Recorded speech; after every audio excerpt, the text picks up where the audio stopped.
So there was this group of women doing a study of the book of Malachi in the Old Testament. And they came upon the third verse in chapter 3, and it puzzled them. It said, "He will sit as a refiner and purifier of silver." And they wondered what this statement meant about the character and nature of God. So one of the women offered to investigate the process of refining silver and then get back to them at their next Bible study. So that week, the woman called up a silversmith and was like, "Hey, can I come watch you while you work?" And she didn't mention anything about why she wanted to do this other than her curiosity about the process of refining silver. So he agreed, and she went. And as she watched him, he held a piece of silver over the fire and let it heat up. He explained that in refining silver, one needed to hold the piece in the middle of the fire, where the flames were the hottest, as to burn all the impurities away. The woman thought about God holding us in such a hot spot. Then she thought again about the verse. He sits as a refiner and purifier of silver. So she asked the silversmith if it was true, if he had to sit there in front of the fire the entire time that the silver was being refined. He said yes, and he went on to explain that not only did he have to sit there, but he had to keep a very close eye on it, because if it was left a moment too long, then it would be damaged. The woman was silent for a moment, and then she asked, "How do you know when the silver is fully refined?" And he smiled and said, "That's easy, when I see my image in it." If today you are feeling the heat of this world's fire, just remember that God, our Father, has his eyes on you. Shalom, giving all praises to Yahweh Bashem El Shai, double honors to the apostles and elders of Great Millstone, Yahweh Bashem El Shai Barakatham, to the hopefully elect. And this is just a real quick, man. It's always beautiful touching on this topic, dealing with the refinery refinery process.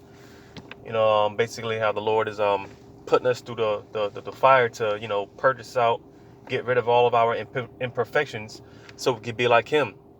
Because real quick, when you go to Isaiah chapter 13, you see, "And to you so-called Black, Hispanic, and Native American Indian men, this is how the Lord feels about you." Isaiah chapter 13 and verse 12, it says, "I will make a man more precious than fine gold." And not just any man, but an Israelite man. Again, these so-called Black, Hispanic, and Native American Indian man. All right. Read that again. It says, "I will make a man more precious than fine gold, even a man than the golden wedge of Ophir." All right. So again, this is how the Lord feels about his men, you so-called Black, Hispanic, and Native American Indian men. Compares you to precious gold, and not just any gold, but real fine gold. All right. But throughout time and throughout history, we've become dim. We've lost our shine, so to say, due to sin. Right. We get that in Lamentation, the book of Lamentation, chapter 4. But you see, coming back into this truth, getting ourselves cleaned up through the word, submitting ourselves to the will and the ordinance of Yahweh Bashem El Shai, we're getting back to that state of fine gold again. All right. Lamentation 4:1, it says, "How is the gold become dim? How is the most fine gold changed? The stones of the sanctuary are poured out in the top of every street." Verse 2 says, "The precious sons of Zion, comparable to fine gold, how are they esteemed as earthen pitchers, the work of the hands of the potter." So again, just showing that, this is how the Lord feels about his men. It said the precious sons of Zion, the precious sons of Zion, again, being the so-called Black, Hispanic, and Native American Indian men, All right, this is how the Lord feels about you. And the question being posed, how have the precious sons of Zion, the Israelite man, become so dim to the point where, we went from fine gold to earthen pitchers, man. Because again, like I said, we lost we lost our shine, man. We lost our worth, our value, so to say. But like I said, coming into this truth and getting ourselves cleaned up. All right, we're going back to that state of being fine gold, and ultimately, because again, the goal is to be like Yahushai. That's what when we're being transformed. When we come into this truth, we're being transformed into His image. All right, but it's a process, man. It's a refinery process, and this is the process the Lord, He's put His sons through. All right, so we come out as fine gold, because like with the gold and silver, man, you put them through the refinery process. You put them through that heat. All right, it removes all those impurities, and at the end, it comes out as precious, precious element, and that's what the Lord is doing to us. And something that people that are around me, they know something I always say. I always talk about trusting the process, man, because dealing with this refining process that the Lord has put us through, it's not gonna feel good at all whatsoever. All right, hey man, this shit sucks, but nevertheless, it's a necessity. This has to be done, because before I get that, let me get this. What is that? Hebrews chapter 12. Hebrews chapter 12. I'll start at verse 6. It says, "For whom the Lord loveth, He chasteneth, and scourge every son whom He receiveth." So again, because basically, man, if you're not going through any type of adversity, any type of tribulation, then you might want to be a little worried, man. You might want to question if the Lord is dealing with you, because again, if the Lord is dealing with you, all right, again, this is the Lord dealing with us, chastening us, because that's what a real father does. He chastises his son. All right. Because of course that father wants the best. He wants his the best out of his son, man. He wants to make his son the best man that he could be, and that's what the Lord is dealing with us. So again, that's why the Lord putting us through this fiery furnace, so we can come out on the other end, like Yahushua, because Yahushua was an example. Yahushua, hey man, he dealt with his chastening, and now he's sitting on the right hand of the Most High Power, and we're not any different. We got to go through this process as well, and like I said, it sucked. When you read about Yahushua, man, Yahushua, he was praying on that cross, man. He had that moment of that moment of doubt while he was on the cross, man. And even before he went on the cross, man, our Lord, man, he was praying and sweating like blood drops, man. But nevertheless, like I said, it's a necessity, and showing you the point with Yahushua, because again, it's not going to be easy. This shit's going to hurt. It's going to suck ass, but it's a necessity. And again, this is the Lord dealing with us, as sons, because this is how like I said, this is how a real father, he's supposed to, deal with his son, But verse 7 says, "If ye endure chastening, the Most High dealeth with you as with sons. For what son is he whom the Father chasteneth not?" So, again, because hey, this is what a real father does, man. A real father, he chastises his son. A father that doesn't chastise his son, that father doesn't really love that, doesn't really love that son. So again, when it comes to us, because a lot of times it seems like unfair treatment. The things that we go through and whatnot. A lot of us, of course, we used to pose the question, why me, Lord, why me, and all that other stuff. But again, understanding now, this is the Lord dealing with us as sons. When you read verse 8, it says, "But if ye be without chastisement, whereof all are partakers, then ye are bastards and not sons." So you see, again, if the Lord doesn't deal with you, if He doesn't put you through that fiery furnace, then you're likened unto a bastard, man, and not a son of the Most High. So, hey, man, we got to go through this heat, man. We got to go through that pressure. Like they're saying in the world, pressure makes diamonds. And again, this is at the end of this process, man. This is what we're coming out to be. Fine gold, man. And again, coming into this truth, we're coming back into that state of being fine gold. Because right now, man, like I said, somewhere along the way, man, we lost we lost our shine. But let me get this in the book of Ecclesiasticus, or Sirach, the 2nd chapter. Ecclesiasticus chapter 2. I'll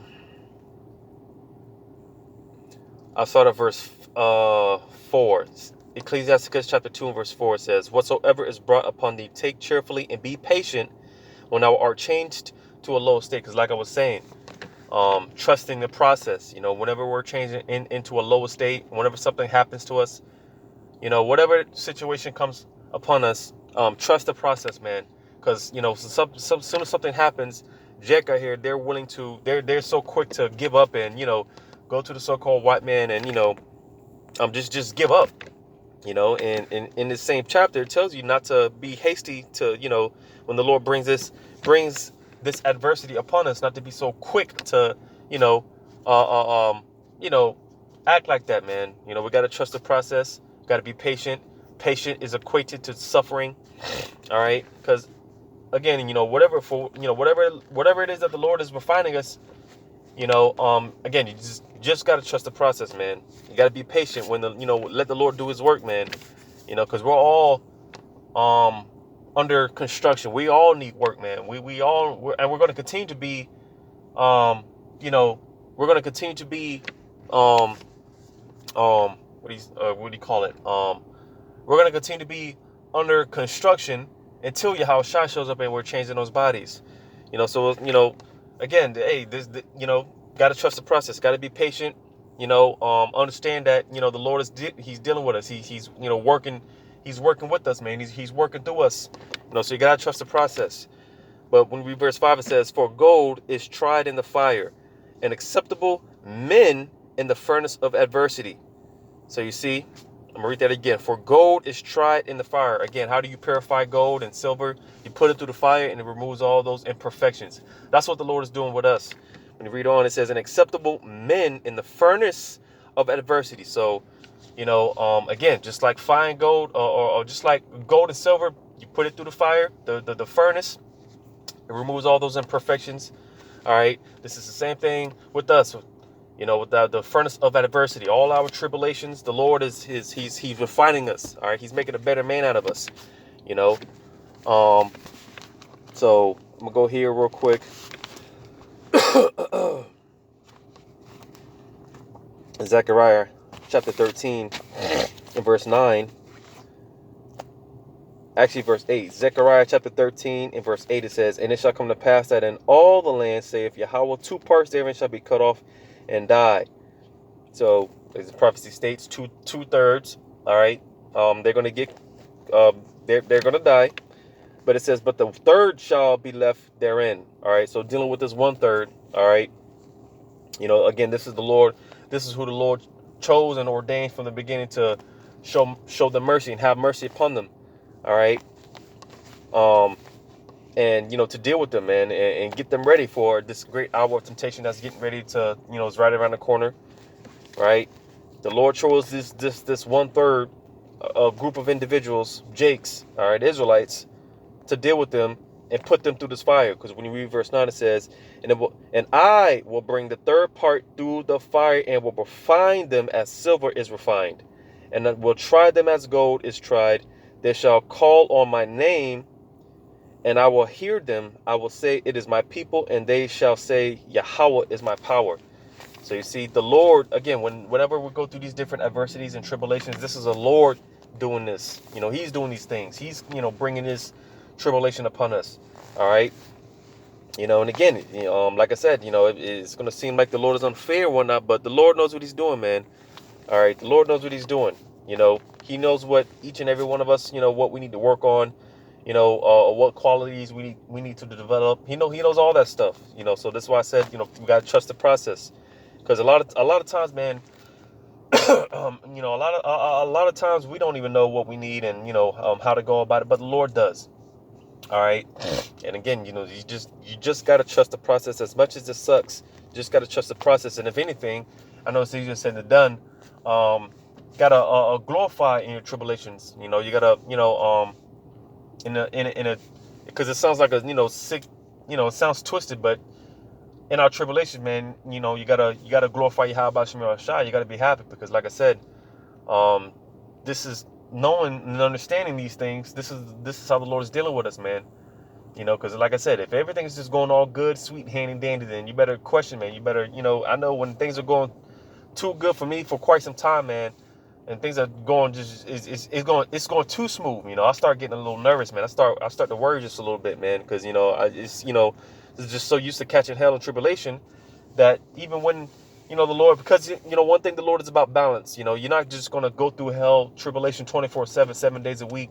The Lord, from time to time, He will give you, a little, spurts of peace and whatnot, but because again, the Lord is he's a power of balance. So He's just not gonna put you through tribulation 24/7 all day and night and whatnot.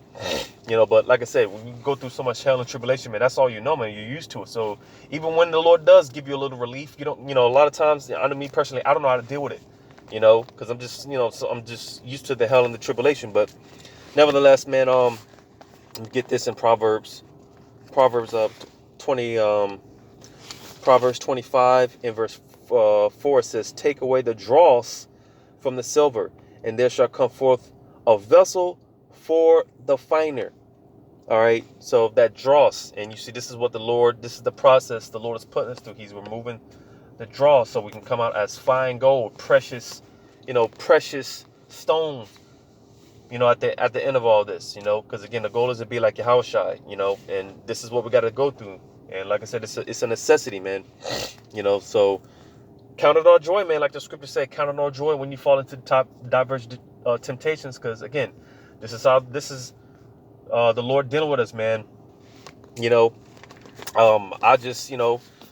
I was just going through a situation now where I was sick. I'm finally getting better, but I was for almost 2 weeks, man, dealing with some ailments in this flesh, man, and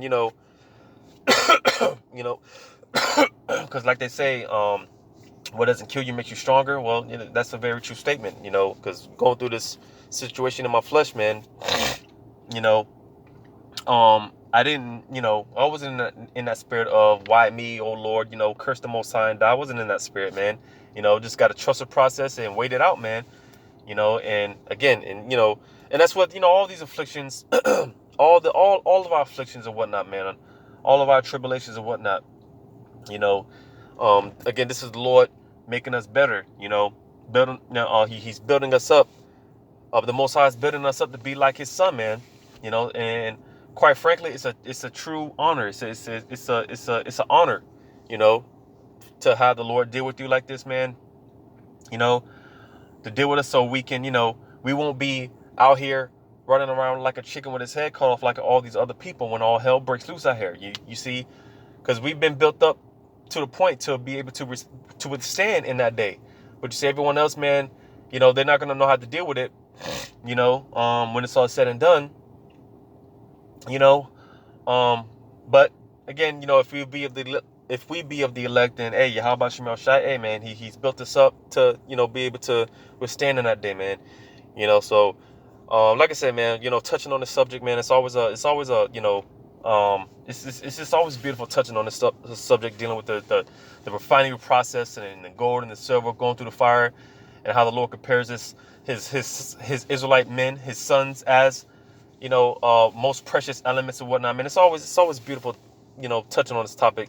So hopefully this was uplifting, giving all praises to Yahweh Shemel Shai, double honors to the apostles and elders of Great Millstone, Yahweh Shemel Shai, Barak Thumb to the hopefully elect. Trust the process, trust in Yahweh Shemel Shai, man, because we almost out this bitch. So until next time, Lord's will, Shalom.